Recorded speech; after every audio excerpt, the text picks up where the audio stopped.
bana, ben soğuk baktım senin duyguna söygülü. Bilmedim kadrını. Bugün düşündüm seni yitirdim, mehirli ışığını yıllara verdim. Söygülüm göy verdim elini.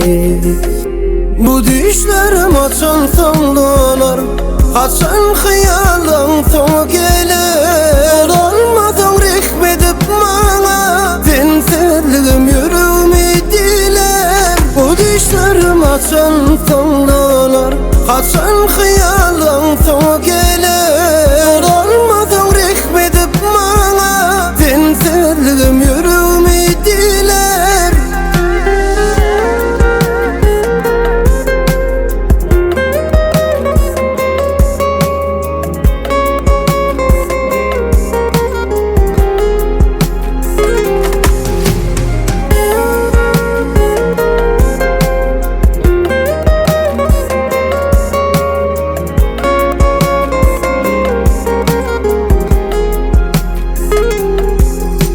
Az kaldı ömrüme, ak girdi saçlarıma.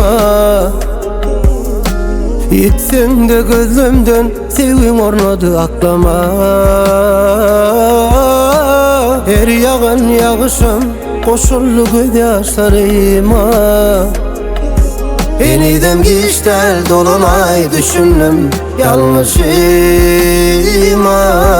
Çıdanık yüreğim yetelek kıyın ben bu başıma.